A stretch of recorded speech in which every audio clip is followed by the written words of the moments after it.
Hi everyone, it's me again. So this time I decided to switch things up a bit, move my camera around, let a lot more natural light come through. So hopefully this tutorial will be nice and clear and crisp, and it'll look a lot better with this kind of natural lighting. So for today's tutorial I'm going for a nice fresh summery makeup look. So using pink smoky eyes with kind of like a light orangey pinky colour on the lips. And then just a flush of colour on the cheeks. So if you want to get this look, then please keep on watching. Okay, so after applying my moisturiser, I'm then taking my trusty L'Oreal Anti-Redness Primer and I'm dotting this all over my face before smoothly rubbing in. This is great for concealing any redness, blotchiness or pigmentation and giving a nice even tone base to work with. Okay, so after applying foundation over my eyelids, I'm then taking my MAC Paint Pot and Bare Study and applying from the lid up to my brows. I love the pale shimmery tone to this and it's the perfect base for my eyeshadow to stick to. To create a fresh summery look, I'm taking this pale pink shadow from my Pop Beauty palette in Naturally Bare. And then I'm using a flat shadow brush to press in the shadow all over my lid before blending out. Pressing in your shadow helps it to stay put and last longer. I love using pink shimmery shadows in the summer. I think they look really pretty, feminine and subtle, the perfect colour for an everyday makeup look. To create some definition, I'm taking a dark brown from the same Pop Beauty palette and using a bullet brush, I'm applying this in the outer corners of my eyes. Then using my favourite blending brush ever, my MAC 217, I'm blending out the dark shadow to create a smoky effect. If you find it tricky to blend out, as a rule of thumb, use a windscreen wiper-like motion and move back and forward in the socket of your eye until you're happy with it.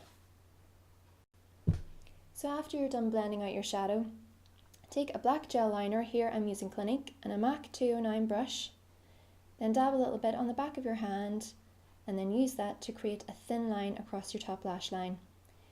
Keep looking in the mirror whilst you're doing this, using short, quick strokes, and when you get to the outer corner of your eye, wing it out in the direction of the bottom of your eyebrow, but don't go too far, as remember this is only a simple everyday makeup look. Try to keep your eye open as much as possible for this point so you can see where you're drawing the line. The secret with winged liner is to practice as much as possible. Okay, so now moving on to the face. So here I'm taking my Real Techniques Expert Face Brush and applying my Estee Lauder Doublewear Foundation all over, taking care to really work it into my skin. To make your base last, always take time in applying it, work it into the hairline and a little down your neck. Make sure you blend as much as possible to avoid any harsh lines. The Real Techniques brushes are great value and quality. I use mine every day to help me get flawless coverage. Crown Brush also have a great range of brushes, including a kabuki brush, which will help you apply your base in next to no time. Okay, now to set your foundation, here I'm applying a thin layer of powder. I'm using my Clinique translucent powder in the Invisible Blend shade, which means it won't lighten or darken your face. And I'm also taking a fluffy brush just to dust the powder all over my face, but paying attention to my T-zone. Okay, so moving on to my brows. So here I'm taking my Rimmel Professional Brow Pencil and I'm filling in any areas that look sparse and creating the best brow shape to suit my face. Rule of thumb here is to start your brow directly above the inner corner of your eye and then stop your brow in line with the outer corner of your eye. I actually never used to fill in my brows whenever I was blonde. I'm actually a natural blonde because I thought it looked a bit too harsh. In hindsight, I was horribly wrong. It actually looked as if I had shaved them off. They had completely disappeared off my face. So I only just discovered this after looking at older photos. So let's just say that it really wasn't a great look. So word to the wise, really do take care with your brows. They do frame your face. Okay, so lastly, just to finish off my eyes, I'm taking my Maxfactor Clump Defy mascara, which is great for lengthening and adding volume to your lashes. So here I'm just applying one coat. Normally I would then wait for that to dry and then apply another coat just to give my lashes a little bit more oomph.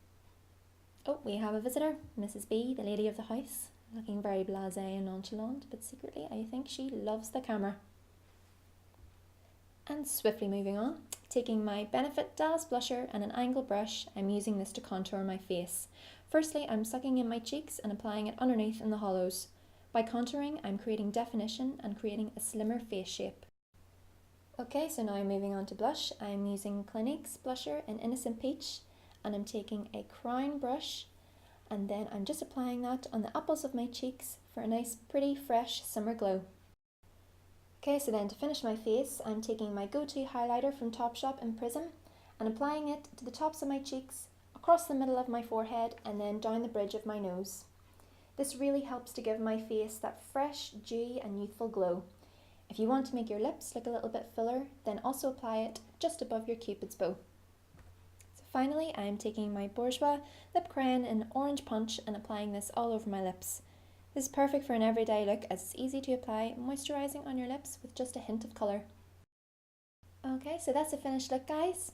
Oh, and that was Mrs. B's tail just bobbing in front of the camera there for the umpteenth time. So I hope you liked my video. Please give it a thumbs up and subscribe to my channel. And please leave a comment with any makeup or hair looks that you would like me to try. Bye guys!